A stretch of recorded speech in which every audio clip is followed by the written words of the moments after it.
Morning to you, David. And to you, Max. And down south in Melbourne, Keith Hillier. Keith, after the demise of Octagonal yesterday again, big decisions for the Ingham brothers. That decision will be made midweek, probably Wednesday, David. This morning, John Hawkes lent his support to One Way. Tell you about that soon. But the stable foreman has other ideas, Max. Oh, no, he doesn't want to clash with John, but he does think that Octagonal is worth one more chance. OK, well, in Britain on Friday, Double Trigger made a sensational comeback after injury, but won't be here for the Melbourne Cup. Well, that's the current thinking, but I'm sure if the connections of Double Trigger could get a sponsor, there's still a chance that he would come. Although in the St Ledger, Keith, the Sheikh is smiling and so is Frankie Dettori. Well, they produced the Derby Quinella all over again, Dushiantour and Frankie Dettori's mount. What's its name? Shantou at 8 to 1. Shantou, that's right, at 8 to 1. Fantastic race, and you'll note that Gordy, who is being touted as a Melbourne Cup chance, never gets into the call. OK, well, here are the closing stages of the St Ledger and Doncaster, and Shantou at 8 to 1. Frankie Dettori showed a wonderful elation, which we'll see in a moment. Dushiantour is holding Shantou. It's exactly the Derby form. Dushiantour by half a length. Shantou's putting it all in. Dushiantour and Shantou, there's nothing between them, and Shantou gets there. Dettori was back after injury, and Mick Dittman promised me that if he wins the Cox Plate, he will do a Dettori after Falonte scores. There we could are. Add another injury after that one. A very excited man indeed. Well, yesterday, Intergaze just stormed home over Armadale at Rosehill. Yes, the surprise of the race, just what happened to the speed of Star Joe. Star Joe's one of the fastest 3-year-olds in Sydney, but you wouldn't have guessed it yesterday. OK, the Heritage Stakes at Rosehill yesterday. Watch for Intergaze on the outside.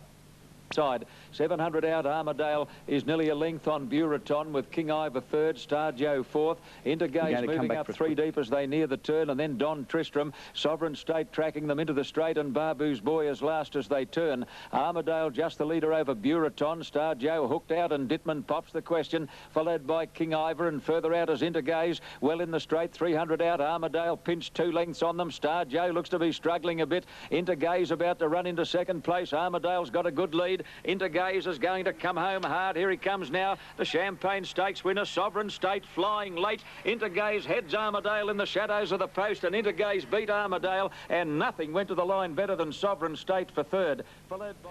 Well, Keith, a very impressive finish there. Pretty good. Intergaze, the sire's winner. Armadale keeps running into one better than him every week. Previously was Anthems. Yesterday, Intergaze. His day will come. Star Joe, flopperoo. Well, it was a flopperoo, Keith. It did strike a few hiccups at the start. Don't give up Star Joe yet. Armadale was allowed to dictate terms in front, and under these circumstances was very hard to beat. Intergaze put up a really top-class performance and is certainly going to figure prominently against the best horses. Sovereign State, too, the minor place getter, can be placed to advantage. Magic of Sydney looks your Derby hope down here, Max, doesn't he? He's pretty smart. Oh, he's pretty smart. I thought his win yesterday was workmanlike rather than brilliant. Keith, what did he beat? And also his finishing section wasn't that flash, but there is no doubt that Magic of Sydney, he's an improving type. He's a good racehorse. But Shane Dye steps on the gas, and Magic of Sydney burnt off Al Tasman as they come to the 200 mark. The others are well back and struggling, and with a terrific turn of foot, Magic of Sydney put 3 lengths on El Tasman and Toledo, and he's going to win in an absolute breeze. Magic of Sydney down to the line he goes to score by 3.5 lengths maybe over El Tasman and Toledo wide out, and then Tom. Possible Caulfield Cup start there? Possibly, and could develop that way, but just what did he beat yesterday? Nothing very much, and I think he'll find Anthem's a far more worthy rival in Melbourne, and Keith's undoubtedly got a couple down there that'll test him. Oh, have we ever, in Costa del Lago, especially in the Guineas, maybe the Derby and Portland Player, both from the Lee Friedman camp. They're out to potential stays of the spring. OK, Max, the Theo marks yesterday, and I suppose fair to say that Mick Dittman really lived up to that nickname of the Enforcer yesterday. Yes, he certainly did. Quite a few felt that All Our Mob had hung on to win. Including Muncie. He had to look at the replay. Well, it was an interesting race because, again, lack of pace up front made it very, very difficult for the back markers. And I give Grant Cooksley 10 out of 10 for his tactics on the Golden Greek. Many were critical of him after the race for going too soon, but there was just no prizes for lingering around the tail of the field in this event yesterday. Yes, Mick Dittman on board Mamselle Padrille in the Theo Marks quality from Rosehill yesterday.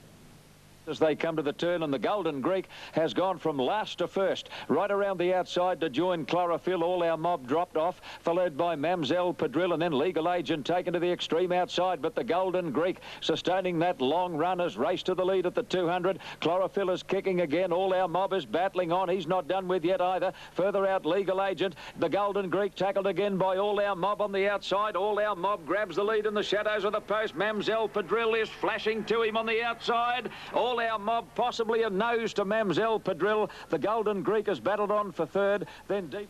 It's good to see the enforcers still got it. I was starting to wonder about that after Star Joe and Raft, but that's where he lives up to his name in those last few bounds. But the early muddling pace here, as I said, it made it very difficult for back markers. And when you consider the finishing section was 33.17, so anything back in the field, including Here's the Prince, who on the face value was a very disappointing favourite, had no chance whatsoever.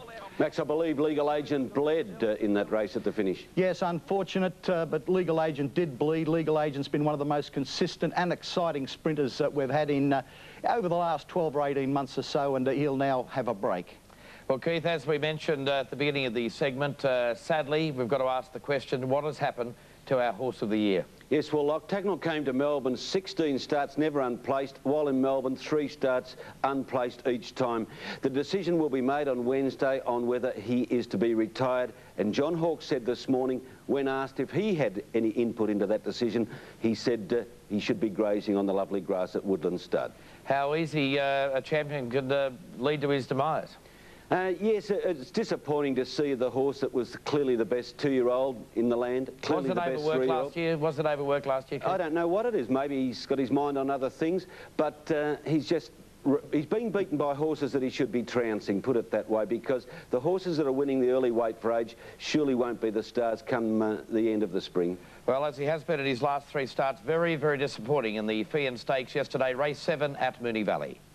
At the 600-metre mark, and here comes the runs now. Toil, Octagonal and Board are going up to Poetic King down on the rail. A length further back, Lomas, followed by Seasky. Gouchy throwing everything at Octagonal, and Poetic King has got clear on the inside, a neck in front of Toil. Then Octagonal, hard-ridden from Cheviot. Then Board, and further back, Seasky. Again, Poetic King railed up, a neck in front. Toil comes at him. They come away from Cheviot. Poetic King and Toil. Poetic King the inside, and Toil, they're locked together. Toil's got his head in front of Poetic King, then further back Seasky, but it's Toil. Toil gets up to win on the line, a neck to Poetic King. They got very close in the straight, 3 lengths away, third in the race, Cheviot.